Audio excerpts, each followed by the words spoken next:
The name of the show is The Way to Go. My name is Alan Bendich. I'm going to be your host. Once again, we have the remarkable Max Bendich as the guest. How you doing, Pop? My son? How are you? I'm okay. You know, the bright lights of in the big city. I love bright lights.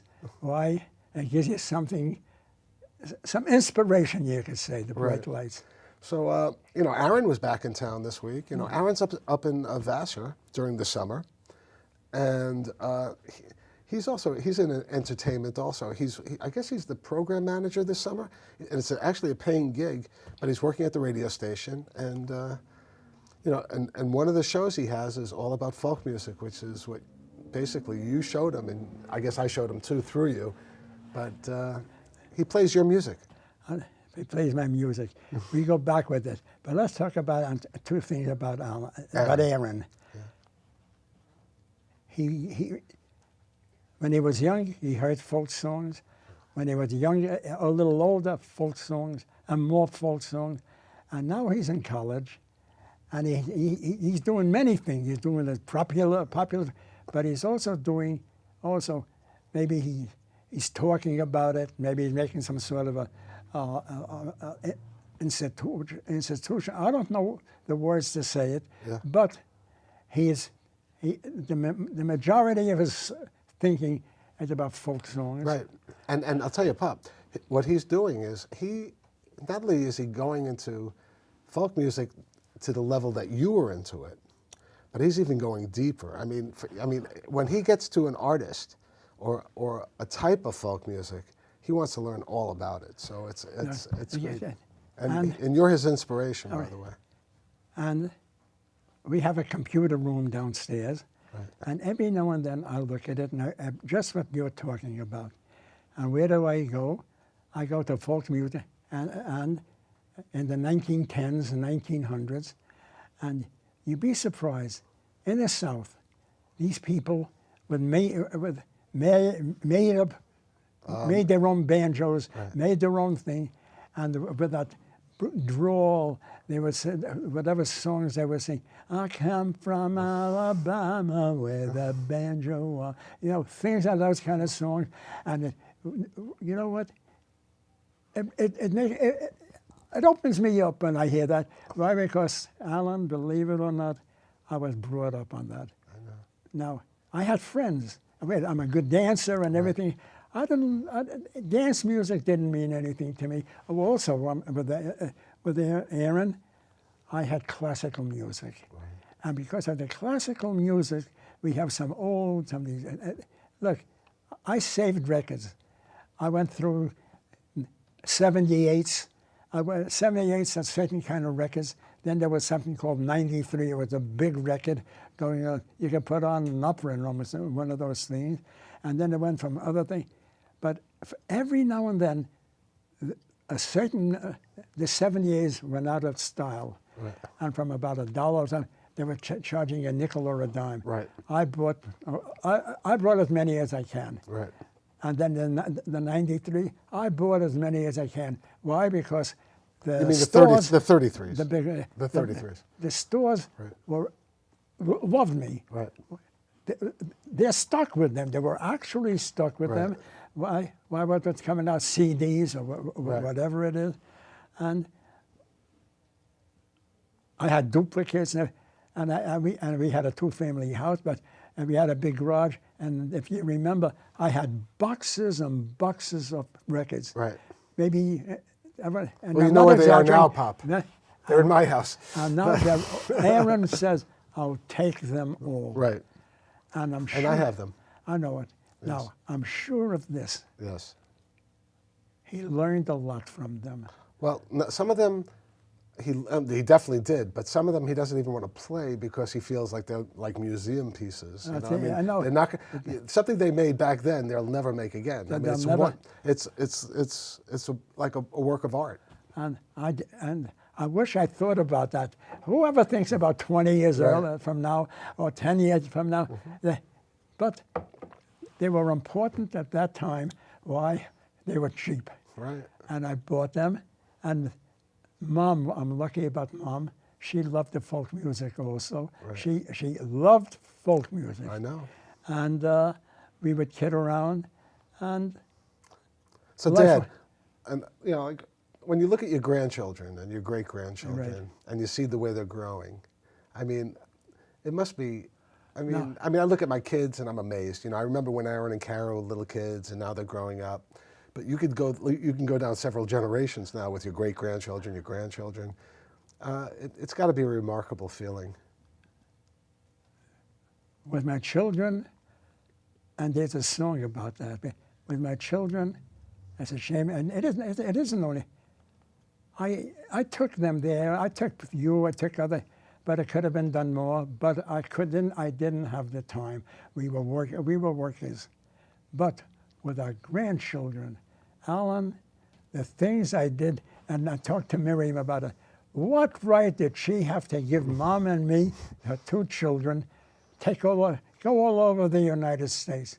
And and Alan, the pictures we brought back, we went with Michael and with Gabriel, and there, where did we eat? We're not bashful, and usually in McDonald's.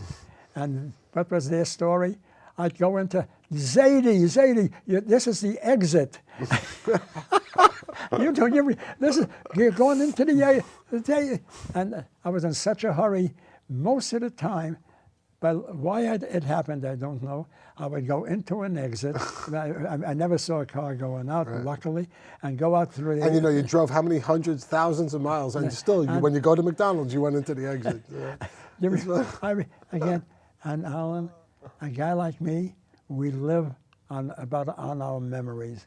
And sometimes for other people, the memories aren't so good. Right. All right. But how about with? But I'm sure your grandchildren have unbelievable memories. I mean, it's not just you. I mean, it's all the people that you've touched and you've been with. No. It's incredible. And then I remember something about you. Uh-oh. No, no. So I would go to visit you, and it was at Yonkers or Mamara, In Yonkers. in Yonkers. Right. I would go to visit you in Yonkers, and take you down in a carriage. Take And Aaron, right? And I would walk with you in a carriage down the street, and I would sing Yiddish songs to you. Not to me, to Aaron. To Aaron. I said my grandchild. No, you I'm said to sorry. me. No. Right. To To you, Aaron. we couldn't do. I never had. No, it. but you did actually, I had. Dad. I mean, Dad. See, you don't remember. I 'Cause don't. it's, you know why? Alan, Because I I'm don't going to be remember. 59 years old next month. But what you did with me is that you taught me all the songs. I remember you used to sing, "Little Boy, how old are Little you?" boy. And you used to sing. And Dad, let me tell you a little bit about what you did. Okay, you used to have this one. It looked like a suitcase, but Yes. it was a record player. A record player. And you would have Harry Belafonte singing, Hey-oh, hey-oh. Yeah. That's it. And then, or you'd have Pete Seeger in the background, and then David picked it up with Bob Dylan and Phil Oakes. So the songs that you sang, and Paul Robeson, forget it. How would I know Paul Robeson if it wasn't for you? So the same songs that you taught, sang to Aaron, you did with me too. It's just that you don't remember, because you were too busy working while you were doing it. And maybe it's too far, but you did the same thing with me, Pop. And that's it. I was 6 years young. I am 6 years younger than David, and I'm 9 years younger than Mimi. So you had an opportunity to treat me a little bit differently than you treated them, only because you had a little bit more time to spend with me. So I have those memories too, Pop. But this is a memory also. You mentioned Paul Robeson. Yes. So let's go back a little before. So we're six fellas. We lived with the girls who lived in the block. We were friends with them year in and year out. We would go to Coney Island and everything. Finally, we realized they're our age. They're our age. And one fellow, a new guy came in and started to go with one. We said, they're thinking of getting married. We couldn't get married. What do? Right near here, in Kittay House, on Burnside Avenue, 7 West Burnside, there was a building with lofts. And we got together and we made a club. No, really, I'm talking about Paul Robeson. This is only the 5th time you've said it, I but don't it's okay. care. No, but now I'm telling you I know. why I'm talking about I know, because this. of Paul Robeson. And I would.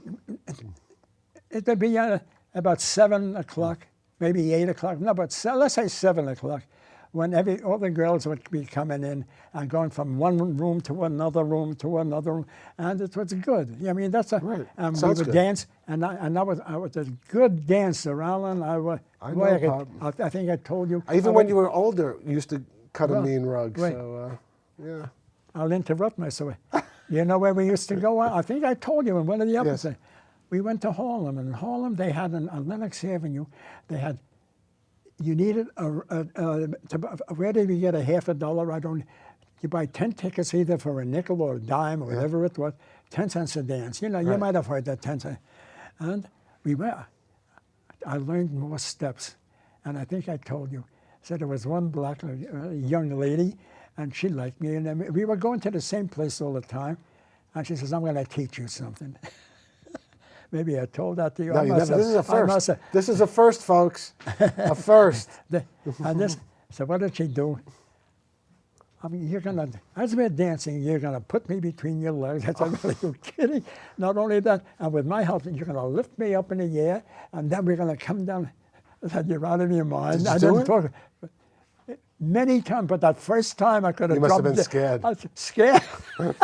I never knew this. This is a first. And Alan, she waited for me. We were 5 fellas. We were the only white kids. We were the only kids, the young people.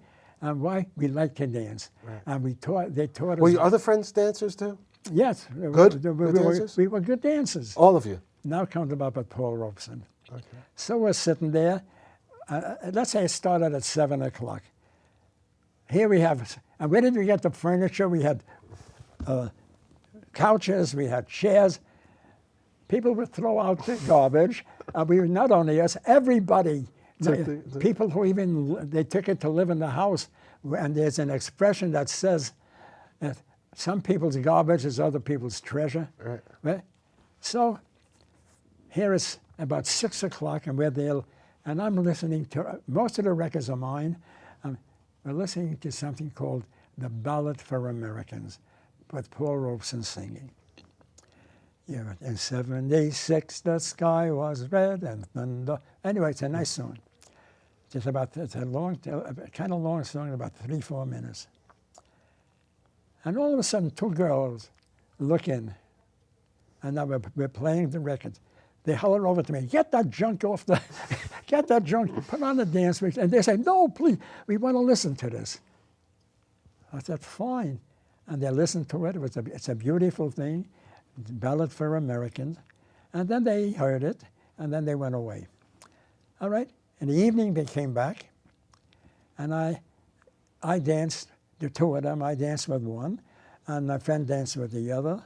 And after two dances, they usually go away, and go know, after 2 dances, the girl in my arm went away, and go know that she was going to become my wife. I know. She it's was a nice my wife. story. Wait a minute. But she didn't come. I didn't think of it that she's going to, all right, I danced with her. And next week, nothing happened. But the following week, those 2 girls came again. And my friend says to me one time, "Once you started dancing with Dorothy, you'll never dance with another girl again." I know. So there. I know. Second chance, Alan. I know. And that's it. And you know, I kind of live that way too. You know, because if everyone makes mistakes, or whatever the situations in life, but if you give up, or even with Hollywood, I tried it in Hollywood, and I came back home, and I consider now even Scriptless and some of the other shows that I work on, and we did this thing with Stephen Baldwin. It's almost sweeter the second time around. The second chance. I mean, I don't know if it could be sweeter than what happened with you and Mom when you were together, but life. If things go bad and you don't try to make things better, then you're lost. Maybe. I'm positive, Alan. Look, married 68 and a half years. Things were bad sometimes. I know. I don't remember. Again, why? That's up to the kids to remember, but I don't remember, Alan. That's good. I don't. You know why? Because they weren't bad for you, but I think sometimes they were bad for Mom because she had you accepted it, and Mom accepted her lot A little in life. later, yes. Mom But accepted. she had a rough. I mean, just figure it. You know, she was doing the same thing you're doing with work, and yet she was making 3 meals a day. Yeah. She was cleaning the house. She was doing the laundry, and she was working in the store. So she actually had like she had 2 jobs. One thing we're lucky, Alan. Yeah. Normally, no. That's what should. Maybe she did it that way. She did do it. Yeah. We also did something else. How we had done. One day, some people told me, "Why don't you go to a senior center?" No, but I'm talking about Dad. I'm talking before the senior center. I'm talking about all the years that you guys worked together. Mom not only did, I mean, this is when you were in the store before the senior center. So everything you did No, with Alan, work, she did that, but then she also did the housework. That's all I'm saying. So she had it rough. Yeah. She had it rough, Pop. And there's a possibility, Alan. I didn't know it. No one knew it because that was accepted. That was what. That's That's right. the way it That's right. is. Alan, that's what it is. That's the Why did roles because we were dealing with a different mentality. Nowadays, there's like, they're getting closer and closer to like equality of opportunities. The glass ceiling, I guess, is getting higher. Hillary might become president of the United States, but back then, it was expected that Mom would not only work in the store 6 days a week, but she'd make she had to have 3 meals a day. She had to clean and she had to do the laundry. So not only did she work on the job, she was working at home too. I mean, I'm sorry. No. I don't mean to make, but that's true. Alan, I'm positive of something. We never felt sorry for ourselves. Yeah, but I think Mom had it rough. I really know do. it. Look, she had it rough, and we didn't. I'm positive we didn't know it. Or the other thing is, and I have to be even more crass, because of the mentality of the 50s and the 60s and the 70s, it was just expected and we really didn't care. I mean, in other words, the roles were so firmly embedded that no one gave a darn, because that was just the role they had to play. And now all of a sudden there's more sensitivity and people are beginning to realize, wait a second, women aren't second-class citizens. And then I'm telling you, she had to do everything, and it was expected that she would do everything. So, I mean, I really think that, Dad. I think that, and nowadays, I think it's a much more even, it's not even, but it's getting to be more of an even playing field. And life still is tough. And Miriam was a teacher, remember? I know. Same thing with Miriam. No, but when Miriam was a teacher, she would tell me about the students. Mm-hmm. I couldn't believe what she was telling me. And I don't even remember. Miriam's your daughter. Yes. My sister. And they even made a picture called Up the Down Staircase. I remember that, yeah. And up the down staircase, I thought it was nobody does things. Miriam says, most of them are a head taller than me, and some of them are scared of me, but eventually, look what happened. A kind of person, Miriam, our daughter, your sister, right. And it was right near here, I think, Pier 78. I don't remember the number. Yeah, it was in the Bronx. It was It's in in the Bronx. Marshall Parkway. Right near, not too far from Montefiore Cateas. Hospital. And also not too far from where you live. Uh-huh. Right. And we decided, again, I was interrupted. No, we were talking about Miriam's being a teacher. Wait, Miriam being a teacher. And I used to pick her up when she came home. Right. Wait near, and the students, can you imagine students coming over to her and kissing her? I know. Alan, they were kissing Miriam. Right. To tell how kind of good teacher she is. Yet, when I was in the hospital, so I don't know why I was in the hospital, so she comes and she's marking papers. And guess what? She's 0. 0. I said, what are you doing? I said, what do you mean by say? Daddy, I'm killing myself. They don't understand what I am saying. And again, it hurts. It hurts. But the thing is, there's now I guess maybe the curriculum wasn't good. There's all issues now. I mean, I work for the National Center for Learning Disabilities. So, maybe they're trying now to reach all students. No, wait. Again, there's a possibility. Most of them are black. Right. Then they weren't even Puerto Rican, or maybe but they're black. And there are times when the mother is the only one there, Right. and she has to do all the work. Absolutely. And this is what happened one time, Alan. The newsreel and the newspaper got hold of a family. The husband decides, I'm not living with you anymore. Right. Now, what happens when he decided that the family didn't live here anymore?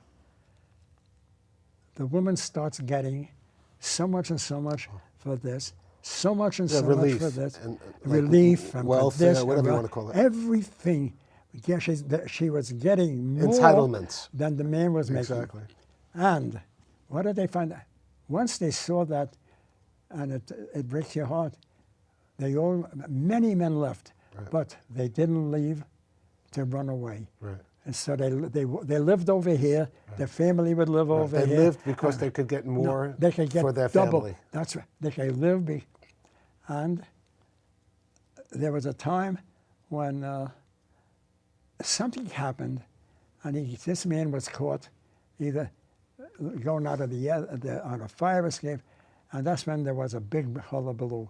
How people Are taking advantage of the system. but breaking their hearts Right. that they're not living together. Because it was better financially for It the was family better financial. if they were, and maybe then you start thinking, was that part of the master plan of breaking up the family? Who knows? I mean, don't or is it just the way government works, where Well, no. So what happens now? One other thing. Okay. So the war is over, World War II. And what happened almost the next day? We start rebuilding what I call Nazi Germany. Right. And we start rebuilding Japan. The next day, Right. millions and billions of dollars. And because of that, and we succeeded. And in my opinion, what was it? We were afraid of Russia. So what did they have? Russia was here, and Russia was in the middle. Japan was on one side. Germany was on the other side. Right. In World War I, we bled Germany to death. Right. Here we built them up. We were doing it. We couldn't build bridges. We couldn't build roads. We're still doing it now from World War II. That's how it is, Alan. Why, when things happen out of our control, we have no way of doing anything, accepting it, fighting it, doing nothing about it. Then we have these, we have hopes for for Obama. We have who we consider, I guess, a progressive president. But then you find the disillusion with politicians. In general, you have the hope for people, and everything, instead of getting better, seem to, in certain ways, are getting worse. Even with people that you might politically be a little bit more akin to. And that even goes to prove that maybe even the people in the highest levels of government don't have it's beyond their control. Actually, but what does the folk singer say? What? No, really, Phil Oakes, just what you said, we have no control. Yeah. We learn in school that they are the best of men, and we elect them again and again. That's it. And that's what we learned in school today. We elect them again and again. That was Pete Seeger. That was it. There it is. The folk song tells it all. It's a brainwashing of America. But how do we get onto this topic? And it's interesting. And they're succeeding. I know. And again. But you know what? To me, the most important thing is acting, because I don't have to worry about all this crap. To me, it's like it just gets me to a place where I don't have to worry about anything. It gets me to that sweet spot. It gives me something interesting to do rather than to ruminate and think about, I'd like to fiddle while Rome is burning. And that's it. And you've been acting, and with me, it's only for the last 3 years or so, whatever it is. Yeah. And Alan, I wonder at it. I'm looking at the movies in a different way. Many times And Alan, all of a sudden, you see the full face of the person you took. And I said, that's from camera over there. The guy showed Alan, I do that. Right. Alan, I'm doing things. And I know that. Because when you're watching it, when you're not in the business, it's just a wonderment. And then when you're in the business, you realize, okay, how'd they get that shot? It had to be over the guy's shoulder. Was he looking into the camera or was he looking into the guy's face? Not only that, on one floor, they're taking about 2 reels or 1 reel or half of that of a scene of the picture, and the other one they're going to take something and add on to it. And over there, they're taking. You mean the editing, right? They're editing, Alan, and maybe I don't like pictures anymore. How do actors now? Right. How do actors see the way?